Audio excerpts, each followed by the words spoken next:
All right, everybody. Hello and welcome to the series premiere of Creation Cast. This is pretty damn exciting. Uh, Welcome to everyone who's watching on the stream and joining us. Please be sure to share this with your friends. Let them know it's happening so that we can get more people on to chat. My name is Mike Washburn, Mr. Washburn, as you can see. We have a lot to talk about on the stream today. In advance of a bunch of stuff happening and in reaction to a bunch of stuff that's happened over the last. It's been a crazy week, fellas. So I don't think we could have picked a better time to start a live stream about Ashes of Creation. So what I thought we should do is let's go around the room and introduce ourselves to all of the folks that are watching. I'll start with myself. Again, I am at Mr. Washburn on just about everything. And I am a content creator. I am a podcaster. I actually host and or produce 4 podcasts at the moment. Most notably, I am the host and producer of the official Minecraft education podcast for Microsoft. So that is one of my really cool gigs. I am the director of engagement for a social networking, social learning platform called Participate. I do a lot of streaming, both for work and personally, and doing a lot of what we're doing here, which is hosting live chats, a lot of conversational streaming on my work channel in particular. Let's pass it over to Daku Muller. Guys, so as he said, my name's Doc Mar, real name's Jeff. I am a FedEx delivery driver by trade. My history more or less falls in the lines of being a dad, a gamer, MMOs mainly, because who doesn't love a good old MMO? Also content creator, but we'll get into that towards the end of the podcast. On to the next guy. Come on, Fane. Hey guys, if you don't know me, I'm Fane. I am a aspiring content creator, streamer, YouTuber, ex-esports professional, and now I'm just settling down in my old age with some amazing MMOs. Nice. So why don't you tell us your history in MMOs? Let's go through our flexes and credentials as far as what we've played and how long we've played them for. Fane, you can go. Let's go back the other way. Fane, you go first, man.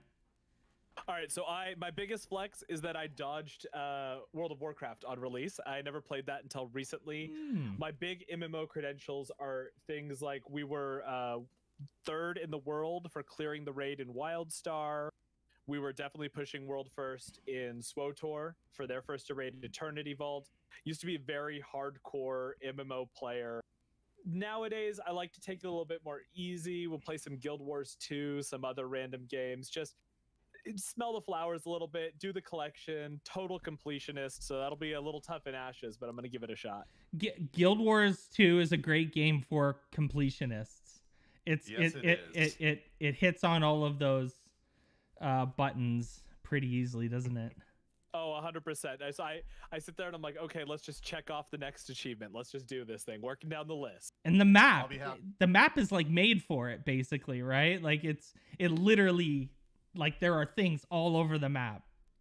Oh, I'm moving through the map constantly. I'm still working on a new character on map completion and getting 100%. Because if it's at 97%, it's going to bug me so much. You just have to kind of constantly went through. Oh, jump puzzles are amazing. If you really want to punish yourself. That Chalice of Tears jump puzzle, if you're really having a bad day and you want to make it worse, just get in there and do it. That's awesome. All right, Deku, what about you? All right, so for me, unfortunately, unlike him, I was a beta tester of World of Warcraft back in the day. Probably my biggest flex was being one of the world firsts for Ragkill back on, I'm getting the guild, but with Out for War was the name of my guild. Other games that I was really into was Star Wars The Old Republic. I was Shadow Tank. As for other games, I am old school Final Fantasy 11 player and 14. Also did Guild Wars like him, but I was not competitive enough unless you consider trebuchets to be a mastery skill. That was something I was good at. That's awesome. Yeah. as for other games, I would say I did a little bit of, I'm trying to think of it, Secret World, which was sadly a disappointment. Yeah. And I avoided at all costs doing any other MMO till I ran across Ashes of Creation. Here we are. On to you. So I tell almost everybody that I've played every major MMO since probably the year 2000 or so. And I actually did a lot of freelance writing in the early and mid 2000s up until probably about 2012 for a bunch of MMO related websites, reviewing and stuff like that. I went to E3 even. I always tell people I went to E3 back in the day when you had to be press. I went to E3 and saw Skyrim before it even came out, and a whole bunch of stuff. But my first MMO love was Final Fantasy XI. I played a lot of Final Fantasy XI back in the day. Went to World of Warcraft with half the world in 2004, and played that pretty aggressively from 2004 right through probably until about 2000 and oh boy, I'm gonna get in trouble now. Probably about 2011 or 12. One of the other, yeah, but I've played just about everything else. I've beta tested just about everything else. What would be a really fun? I was actually talking about this last night in a conversation.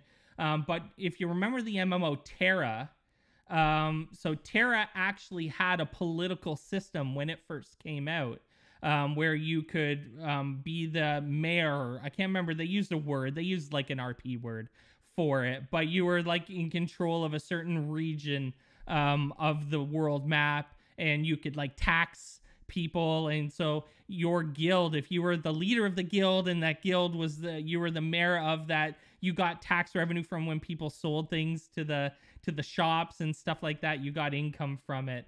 But I've played Archage. I love that you brought up WildStar. It brought a little tear to my eye. I'll be honest, because I think it could have been something really cool. Secret World. I was on the Secret World hype train for quite a while before it came out, and then it came out and everyone was, disappointed. It fell flat. Yeah, it fell right off that hype train. before a game comes out seems to be some of these games' best time, right? So Star Wars Old jinxing. No, don't jinx it, man. No jinxing. Star Wars Old Republic. I played that at E3 2011. Big, long, super long history of playing MMOs, writing about MMOs, beta and alpha testing MMOs. And I'm an educator, so now I talk about MMOs a lot in a lot of the things that I do outside of content creation. And that, I guess, brings us to Ashes of Creation. What's funny, guys? I've been thinking about this a couple times this week as we've been getting ready for this. I'm having a hard time thinking of an MMO that's coming out in the last couple years. It's almost like they're back a little bit, in terms of like big name MMOs becoming popular again. And so here we are, with a game that looks and feels like it's going to be a thing. And that's pretty exciting. So what got you into Ashes? What drew you in? So ironically enough, and I'll minimize this part of the story.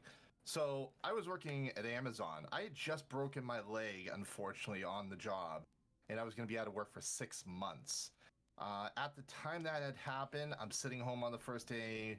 I know, Amazon Pogs.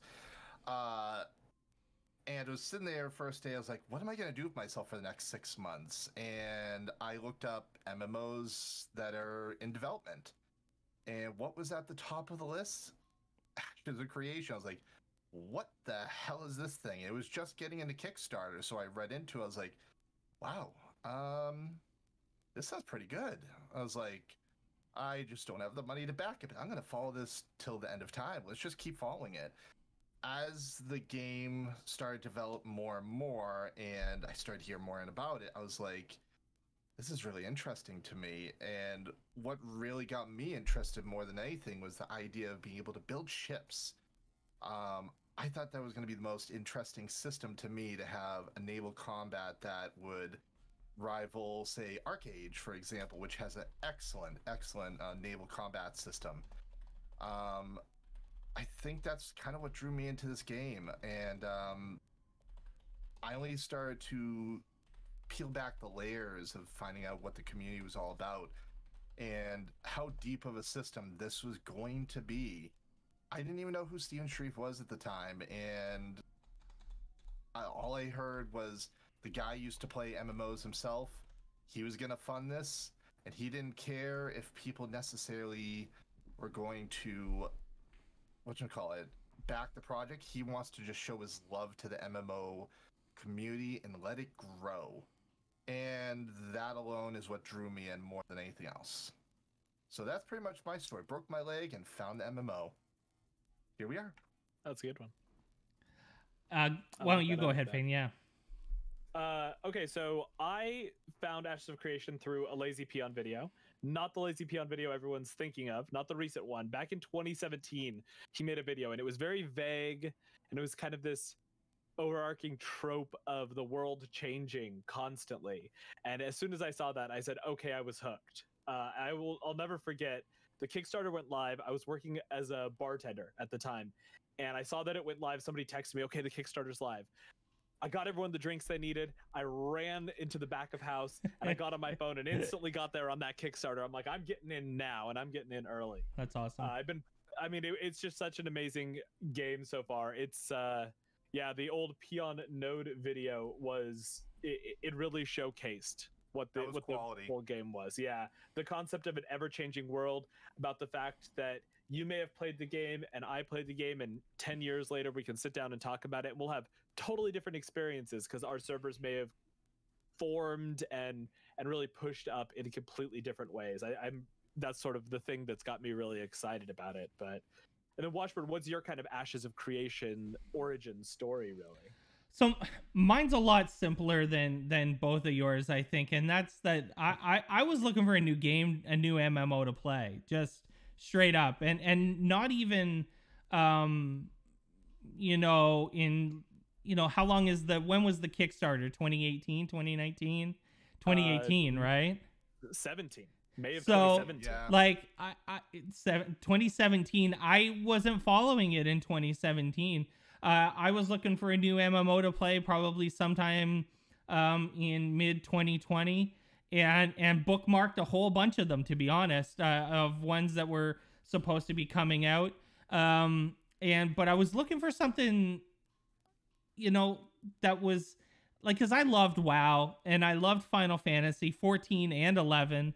Wanted something that was fairly similar in terms of like not techie like in Eve or like space or anything like that. I was looking for a specific setting, and this kind of hit on all of those points, those buttons, the check marks, if you will, and so I started looking around, and then when I saw that you could buy in and get involved, I wanted to get involved pretty heavily, and so I'm pumped. But it hasn't been like this long-standing love for me, but I'm excited for it to turn into one, I hope. I guess. Hey, nothing wrong with that. So go ahead. Oh, what were you gonna say? I was gonna say, let's get into the next topic, which is the alpha delay and what our thoughts are about it. You want to start off with Fane? I can definitely tag. So, unfortunately, we have run into another delay. There've been multiple delays in this alpha testing process. It's a little tough. I know the community's disappointed. A lot of people were just able to buy in and get in to start testing the alpha. And I've been following this forever. I'm used to this kind of stuff. If you've ever done alpha or beta testing, you're used to this kind of stuff. And I'm kind of curious what you both think about what's really going on here. This is pretty normal, isn't it? Yeah, it seems to be normal for sure. I mean, so if you think about it in multiple senses, all the points that Steven brought up were very valid ones. The fact that it would have been literally the middle of the testing period of June that they would have been moving into the studio, that would have caused more headaches than anything. Delays in possibly getting fixes, say the server goes down or something along those lines. The fact that their QA had fallen behind, even if he gave a buffer, meant that if they had rushed it, we would have gotten a suboptimal experience. And no one wants that, especially with a very, very important testing period like this. And the last one we all kind of know, with the multiple games that were going to come out on date, it would have caused a lot of issues for the community as a whole, both as testers and for those that want to watch it. It would be a split of the community, not a true test, to show everything that Ashes has to offer. This is like a whole bunch of WoW content creators and folks slid into their DMs and went like, guys, we can't do this. We can't compete. Like, if you're gonna make us choose, you know, we're gonna choose the one that is potentially gonna give us, like, let's just be real. That's part of it, right?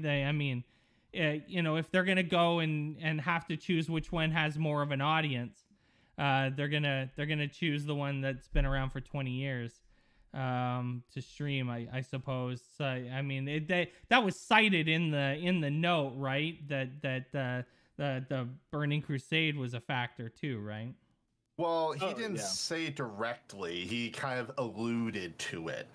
But almost everyone that is a content creator or an MMO player in general had a pretty big idea. But you got to think about it from our sense.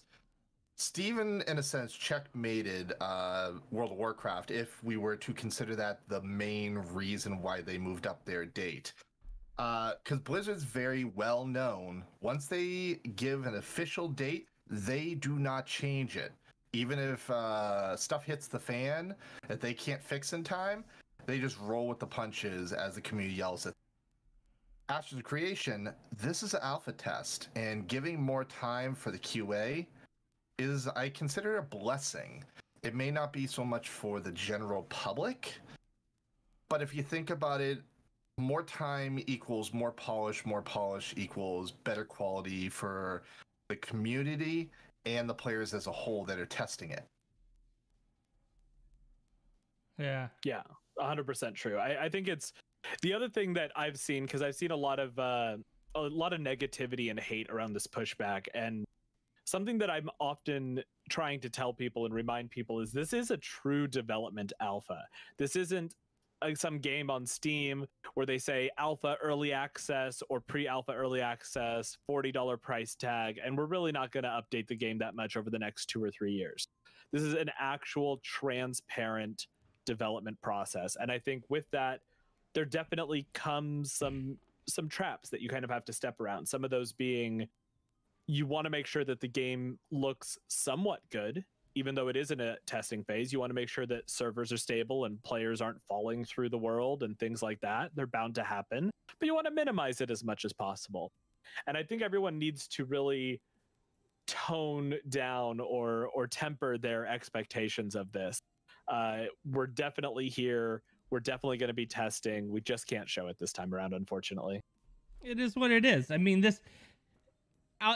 games go through this kind of stuff all the time, and when you're making a game and you're this early into the process, it's, to be honest, that the fact of the matter is that Blizzard would never, you know, be releasing an alpha like this in this way for anything. I mean, you know, they would start with like a closed beta test or whatever. So the reality is that this is pretty exclusive access to begin with, and that exclusive access comes with a cost, and that you never necessarily know exactly what you're going to get all the time. And that means that, you know, things got to be delayed. And I'll tell you, if I was desperate, not desperate, desperate's a bad word.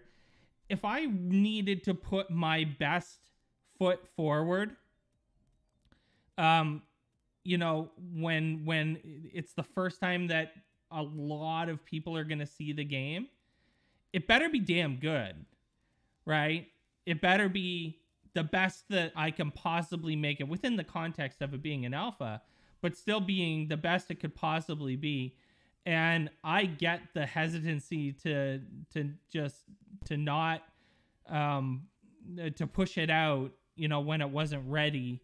When tons of people are going to stream it, tons of people are going to be watching it. There's going to be tons of YouTube videos, and if all of those are this isn't very good, that's a bad thing, right? For the development of a game when you're trying to generate an audience and drum up interest, because you know, well, there's, you know, what is the like core fan base right now for Ashes of Creation? It might be 50,000 people, maybe.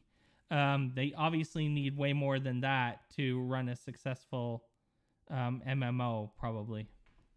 So on that point, we also need to consider the fact people need to temper their expectations of what this game truly is right now.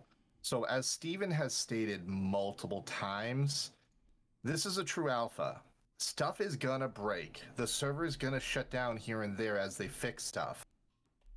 You need to understand that even from a live stream point of view, as streamers that we all are, we need to realize we got to roll with the punches and remind people in the chat, the game is still in development. It's gonna get better. It's gonna take time. This is literally the beginning of the journey for all of us to actually experience Ashes of Creation. Because we got to remember, we got to define what an alpha is. And what would be your definition of it, Fane? Of an alpha? An alpha is a very, very early stage development. Usually in alphas, you're talking about the basics of system, the skeletons of systems, making sure that the servers are stable, making sure that you can interact with an NPC. Really just a very base skeleton of a game. It's not until the later stages of alphas and betas that you tend to start getting more of the in-depth systems and making sure things are fully fleshed out and numbers are correct and spawn tables are correct and things like that. The other thing we also have to look at is we do need to put this into context as to kind of what's going on in the gaming community right now. We're in the middle of New World totally revamping everything that they showed and everything that they did about 6-7 months ago.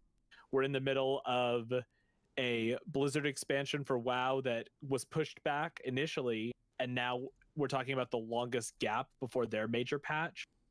We're talking about a lot of failed AAA title releases, things like Cyberpunk. And so you got to be very, very careful right now in showing this. This is, one might even say, the most dangerous time to have a completely transparent development process.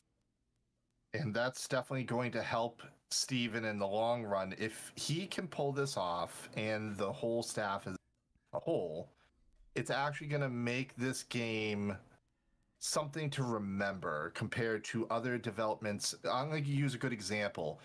Final Fantasy XIV 1.0. The development cycle, I was part of the beta for that. Oh boy. This was not transparent, if any of you guys happen to remember that. Any of us that were in the beta test or the alpha test in general can't speak exactly what happened there. Still can't to this day. It was copy-paste. Anyone that ever played the 1.0, you'd go over a hill, you'd see another hill the same exact way. There was no load zones. When us beta testers were screaming at them, please do not release this game. It is not ready. The executives above them said, "Oh, release. We'll fix it after it's released." Transparency like that should never happen. Because there was no transparency. We need a developer that's at least willing to take the punches and roll with them. And so far, as long as Steven continues what he's doing, the community for the most part is going to be happy. The few that are naysayers that are whining that, oh, I was expecting to stream this, I want my money back. That's the negativity we don't need within the community. We want to have a positive vibe to go with, and I think we're going to get there if he continues it. 14 was bad. 14 1.0 was the I still have nightmares over how bad Final Fantasy 14 1.0. I have that exact same box, man. I got the 1.0 collector's edition, my friend. I bought in, and was burned pretty. Now that being said, I've bought into this pretty hard too, and so probably even more. Actually, for sure, more. So I'm the high expectations are pretty maxed out at the moment. I thought it'd be fun to maybe read a couple of these comments because there's some pretty cool comments in the chat. People will come back and people will try it. Look at Cyberpunk. Granted, they got mad after trying it.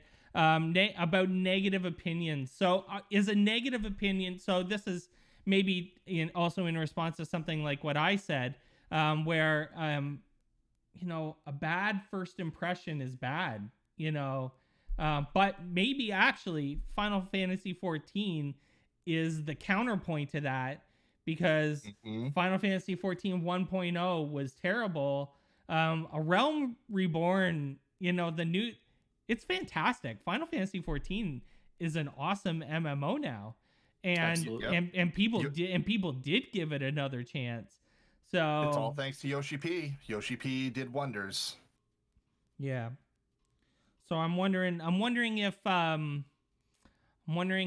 bad first impression, Final Fantasy 14 has more players than WoW. I wouldn't be surprised.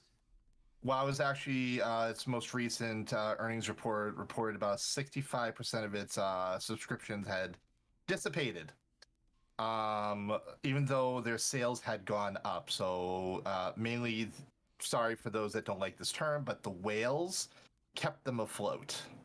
Those sweet mounts. Buying those sweet. You gotta buy the good mounts. Buy the sweet mounts so that you can stand in the middle of Orgrimmar and flex your $40 your $40 mount purchase. It's the baby puppies. It's the Murlocs. All those little pets that are wandering around with you, toting their Blizzard flags. We want more money. Well, and I think there's a stat out there that if you make a bad impression, and this is kind of in business in general, I'm sure it varies from industry to industry, but if you make a bad impression, it takes on average 20 good impressions to get to the point that the consumer forgets that bad impression. And even now, you guys have all these great impressions of Final Fantasy 14, but then you say, okay, well, back in the day, I still remember how bad it was way back when.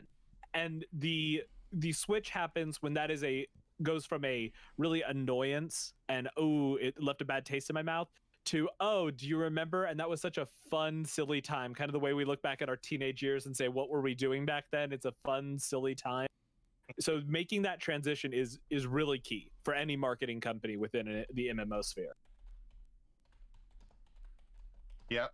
I definitely agree, because impressions, as someone just said in chat, what if you made 10,000 good impressions before you made that bad impression? That bad impression will stick regardless of all the good impressions, and they'll have to earn the trust back of the community, because all it takes, example, if a game all of a sudden adds a cash shop and never had one, if the game is, say, within the first year of its cycle, the community is going to react to that badly.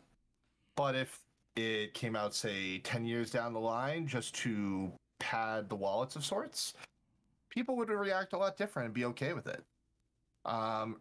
Reaction of the community drives the direction of a game sometimes. Not always, but it can. Yeah, and it will.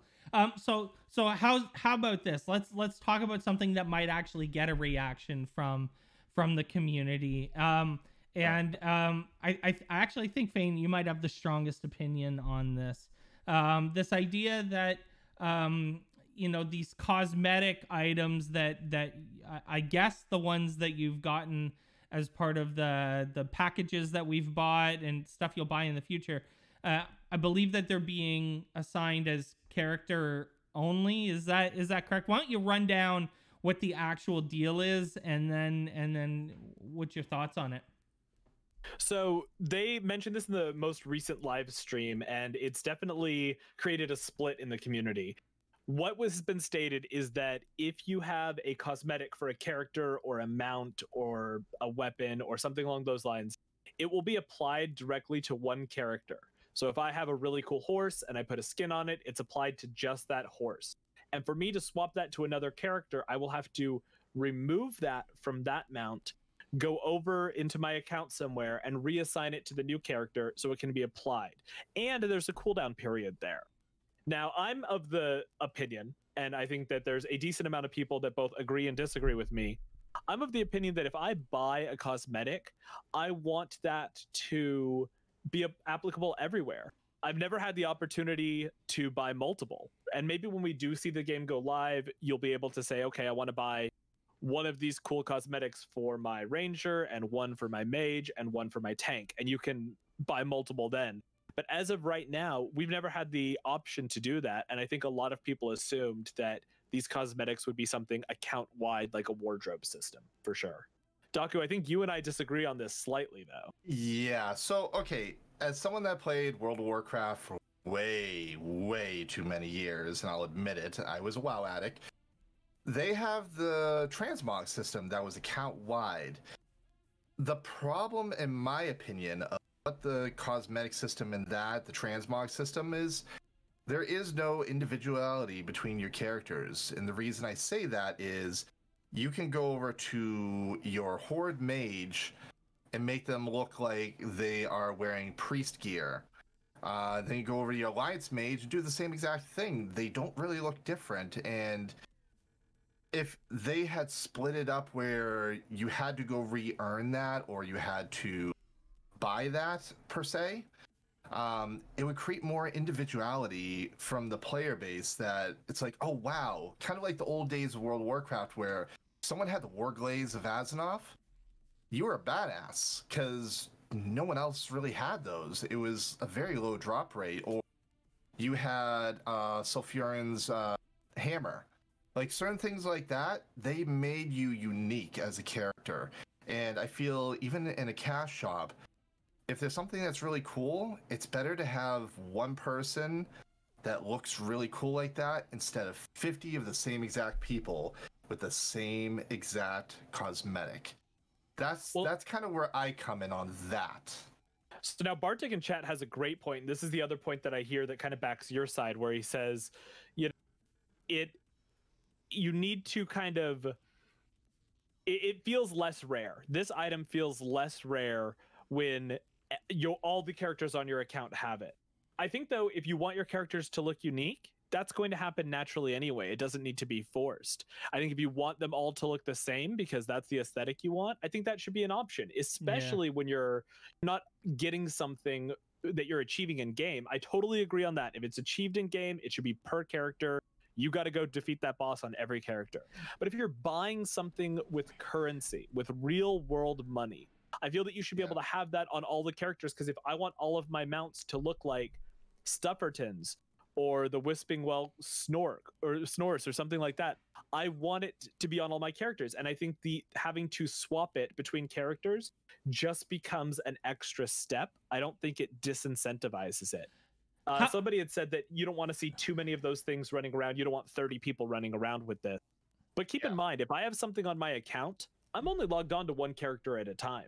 So if it's a super rare mount, you're going to see it when I'm on my ranger, and you'll see it when I'm on my mage, but you won't see more of them because it's only when I'm logged in, if that makes sense. Yeah, that does. I mean, whether your character is unique in appearance or not is entirely up to you. It has nothing to do with, like, you can decide what your character's gonna wear or not wear, and I'm not sure that the transmog deal is the strongest argument, only because, you know, if you're like me and you, or maybe you, and you have hundreds of options in your transmog bank. I mean, if you decide that you want your mage and your hunter to look pretty much the same, well, that's a choice. That's literally just you deciding that you want to do that. You don't have to do that. No one's forcing you to do that. You're just choosing to make. You're just choosing unoriginality. You're not being forced to be unoriginal. All right, so let's go ahead. Sorry. I was just gonna say that, otherwise, like, I'm fairly indifferent, about, if I really like something, I'm gonna buy it. Maybe that's, and I get that everyone has different financial, constrictions and issues, with being able to afford lots of different things. But if I want something enough, I'm gonna buy it, and so I don't generally get worked up about this stuff. But that being said, in my work and in everything basically that I do, one of the things that always comes up in almost all of my work is this idea of choice, of people being able to choose and having all options available to them, whether that's in how they decide to communicate or collaborate with each other, or how they decide to work together. And I am all for anything that gives the player more freedom to do whatever they want with whatever they've already paid for. So I think I would say that I'm closer to Fane's side of this than anything, only in the sense that I believe that people should have all of the options available to them that they can possibly get with the money that they've spent already. Does that make sense? 100%. And I think that's my point exactly, is if I'm spending real world money, I would like to have the option to do what I want to do. If it's something in game that's achievable, that's just a time or gold sink, sure, gate it individually per character. And I think that is the most consumer facing policy. And the reason that we're talking about this, obviously, besides it being a controversial topic, is in the development process, and in this transparent development process, Intrepid has shown that they are very open to community feedback. So I would tell anybody out there that's listening to this today, tomorrow, or a year from now, make your voice heard. Intrepid is a small, agile company. They can move, and they will do what the community base really wants. Yeah. I mean, they will change. Like, we're in alpha, Yep. Everything can be changed. And if there's an option that you guys don't like in regards to it, like, I have my opinion, they have their opinion, they may find another solution that benefits all. It's a matter of giving them suggestions that are realistic, not crazy, and maybe they can work on it. So they might be able to find a good middle ground between the two to appease people that want individuality and those that want to have everything available to them right away. They'll find a way. Just got to give them some time. Super 100%. 100%. All right, chat's already at war now over this. Well, ever since I said Warglaive, they've been going crazy about Warglaive, and yeah. Bad analogy, I guess. We're gonna need to find a wedge issue for every episode of Creation Cast. Will have to come with a wedge issue that people disagree on, just so we can get oh, don't worry, we'll be evil, we'll find good ones. Just so we can get people talking. And I agree with Chad. Whale system currently. It is a whale system currently. If there's a cool mount that I like and I want that for all 4 of my characters, that's 4 times the cost. You have to do it everywhere. Hey, that's his damage meters. Let's go. No, we'll save that one. We'll save that one. Don't worry, that'll come up eventually. That is definitely a topic. But yeah, right now, as you said, the cash shop is kind of a whale system. If you want that really cool, unique thing that is never coming around again after these packs are gone. This is the time where Intrepid will probably make the most money off of us compared to any other time. They'll have an in-game shop, but they won't get this type of revenue ever again. So you see something? Go for it. If you can afford it, don't put yourself out on the street. It's not worth it. And the reality is you can't do shit if you don't make money. You can't make a game. You can't play a game. A game cannot be produced. It cannot be developed. It cannot be maintained. Nothing happens if the game, if Intrepid does not stay in business. 100%. They have to stay in business. That means that sometimes things aren't going to be free that you think should be given to you because of some, entitlement that, the same people, it'll be the same people who complain about alpha tests, right? But, not everything can be free. It's just the way it is. They got to make money. Oh, yeah. And hey, just don't give them any ideas that are going to make it worse for all of us. Give them constructive ideas. Just don't make our wallets grow even smaller because someone thought of something they would like and we wouldn't. You know what I mean? The what's his name from Mythic Quest, right? Yeah. Yeah. Yeah. Hey, Sugar Dust. So there's one thing too that I had been talking about with some people a while back. We were talking about this $15 a month sub thing, and something to keep in mind when you talk about monetizing within a MMO. $15 was the price 20 years ago. That's how much they used to charge for a sub. We ran the number through an inflation calculator.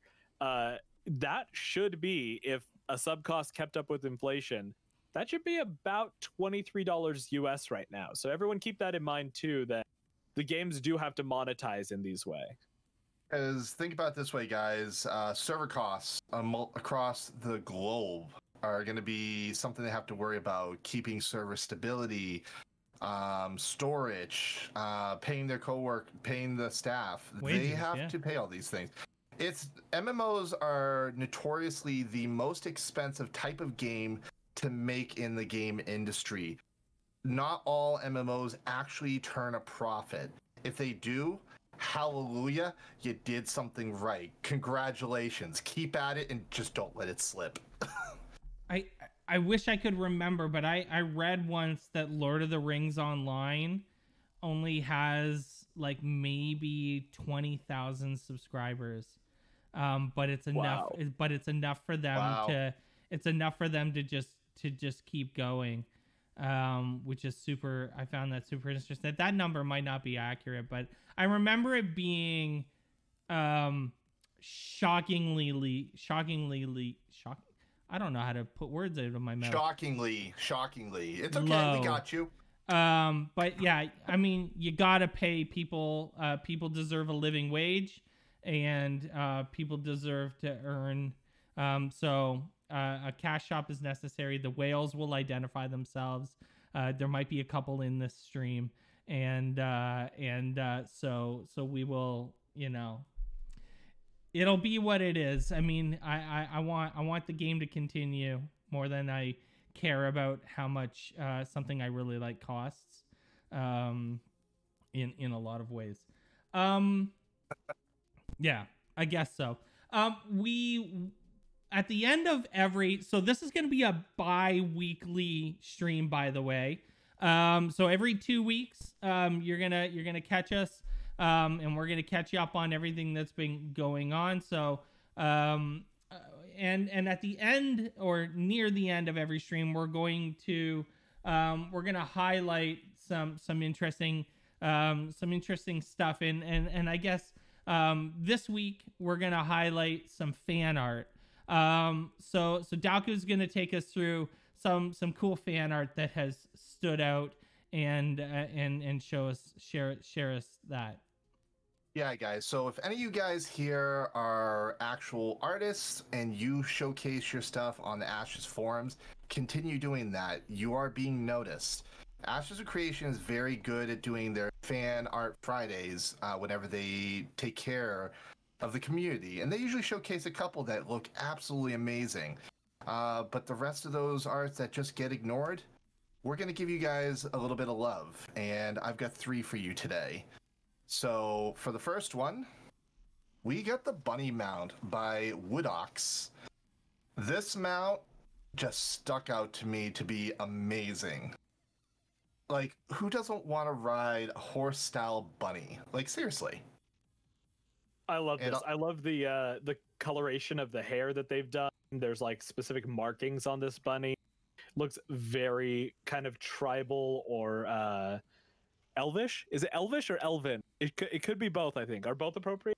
I would say elvish is probably the correct term for it. Elvish? Yep. Elvon is a term that was used in Final Fantasy XI. That's what they called elves in Final Fantasy XI. They were called Elvons. So elvish is the more generalized term that you would call an elf. I don't like the egg. Well, you gotta kind of, I don't know, you gotta think about it. It's gotta have that egg. It's a bunny after all. It's gotta take care of its young one. I would be scared shitless if this came running after me in PvP or something like that. It'd be snorting at you. They could. I wonder if they could make it, a little more. This looks pretty friendly. I imagine that you could make it look a little more aggressive, which might be an interesting look. Well, if you change the palette to, like, say, a black and white bunny or something like that of sorts, and add like the white hair down the front, like a trail, that might enlist in maybe reddish eyes. That scare the crap out of someone if you're running at them. Right. Nice. Any other comments about this one, or shall we move on? No, I like it. Thumbs up overall. Thumbs All right, up. guys. So the next one is called Spent a Day by Goblin. I gotta switch it. Yeah, that's me. Sorry, I'm doing bad at my job. Okay, so this one was a concept art that I ran across of the different races.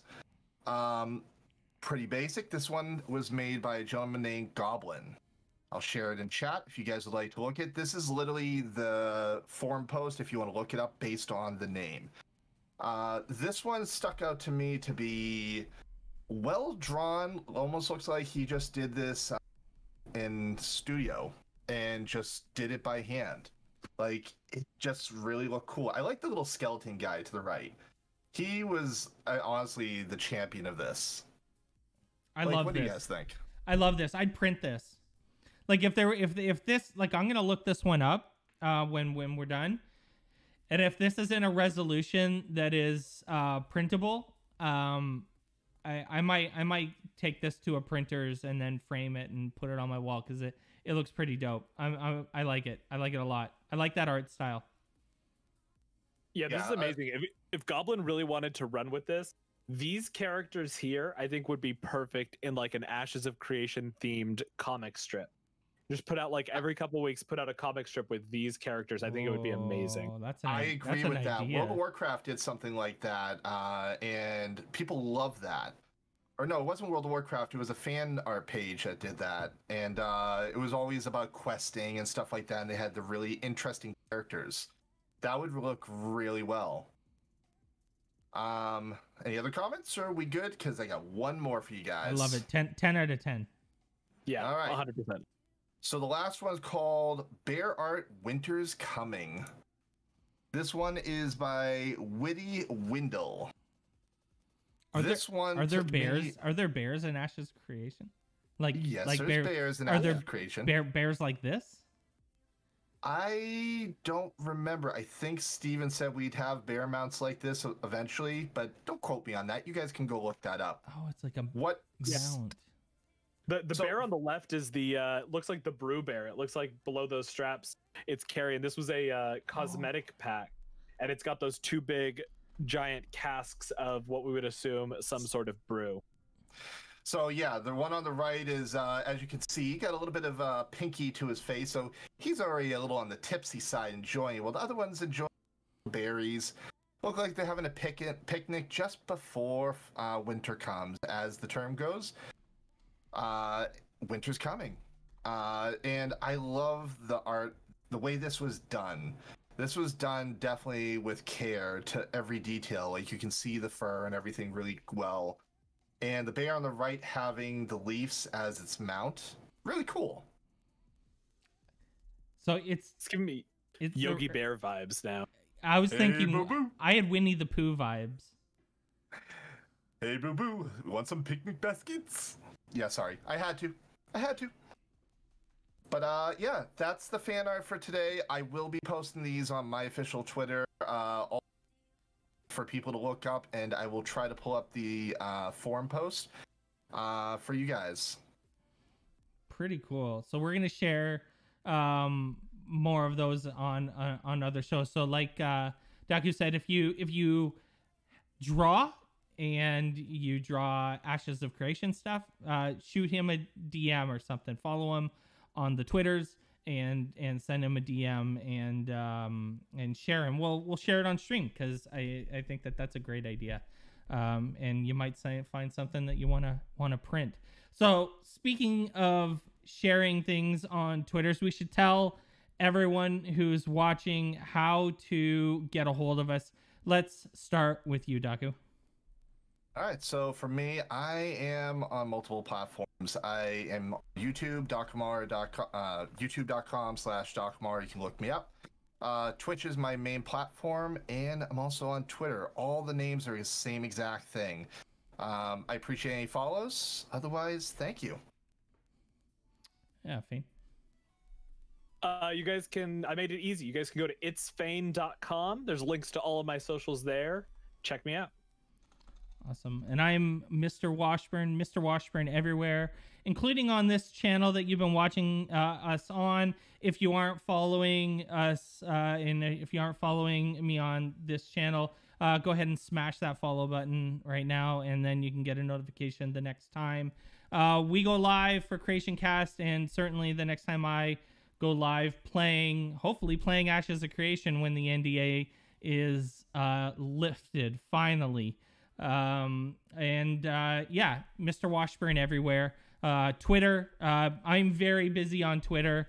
I should crack 10,000 followers sometime by the end of this month. So feel free to follow me there. And I think that's it, guys. I think we've done the first episode of Creation Cast. We did it. We made it to the first episode. Whew, pressure is off. Whew, I feel a lot better. Now we just need to come up with the next controversial topic, and I can't wait. Yeah, wedge issues. Sorry. I'm into it. Yeah. Awesome. Well, thanks everybody for watching. Thanks everybody for tuning in. The next one had better be better. I'm 94% sure it will be. And hopefully you tune in next time, and we will talk to you all soon. Take care. Bye, everybody. Have a great night, guys. Later, guys. Thank you very much.